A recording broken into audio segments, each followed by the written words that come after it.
18வது IPL திருவிழாவின் 16வது league போட்டி நேற்று நடந்தது. இந்த போட்டியில் டாஸ் வென்ற மும்பை அணி முதலில் பந்துவீச்சை தேர்வு செய்தது.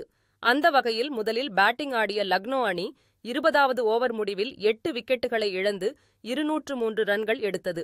அதாவது இந்த போட்டியில் மும்பை தரப்பில் அதிகபட்சமாக ஹர்திக் பாண்டியா 5 விக்கெட்டுகளை வீழ்த்தினார். இதன் மூலம் ஐபிஎல் வரலாற்றிலேயே 5 விக்கெட்டுகள் வீழ்த்திய முதல் கேப்டன் என்ற மாபெரும் சாதனையையும் படைத்துள்ளார். அடுத்ததாக தொடர்ந்து 204 ரன்கள் எடுத்தால் வெற்றி என்ற இலக்கோடு களம் இறங்கிய மும்பை அணி தொடக்கத்தில் இருந்தே அதிரடியான ஆட்டத்தை வெளிப்படுத்தியது. அதிலும் குறிப்பாக 3வது ஓவர் ஒரு பிக் ஓவர் என்றே சொல்லலாம். ஏனென்றால் சிக்சர்களுமாக பவுண்டரிகளுமாக பறக்கவிட்டார் நமன்தீர். இறுதியில் 20 ஓவர் முடிவில் 5 விக்கெட்டுகளை இழந்து 191 ரன்கள் எடுத்தது மும்பை அணி. இதன் மூலமாக 12 ரன்கள் வித்தியாசத்தில் மும்பை அணியை வீழ்த்தி லக்னோ அணி அபார வெற்றி பெற்றது.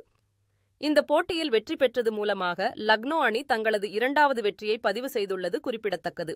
அடுத்ததாக இன்றைக்கான போட்டி, அதாவது 15வது நாளான இன்றைக்கு 2 லீக் ஆட்டங்கள் நடக்கிறது.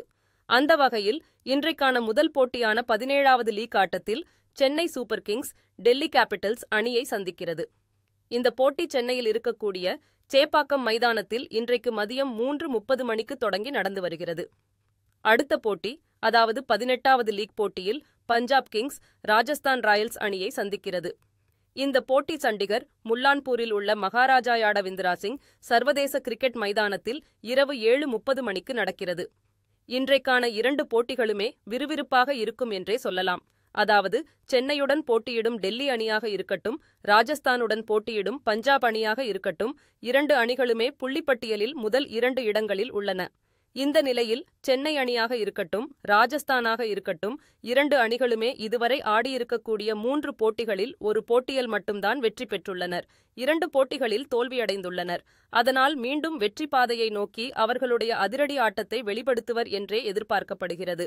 அதே சமயம் டெல்லி அணியாக இருக்கட்டும், பஞ்சாபாக இருக்கட்டும், 2 அணிகளுமே முன்னிலையில் இருப்பதால் அதை தக்கவைத்துக் கொள்ள போராடும். அந்த வகையில் முன்னிலையில் உள்ள 2 அணிகளும் தங்களின் நிலையை தக்கவைத்துக் கொள்ளப் போகிறார்களா, இல்லை எதிரணிகளுக்கு விட்டுக் கொடுக்கப் போகிறார்களா என்று பொறுத்திருந்து பார்ப்போம்.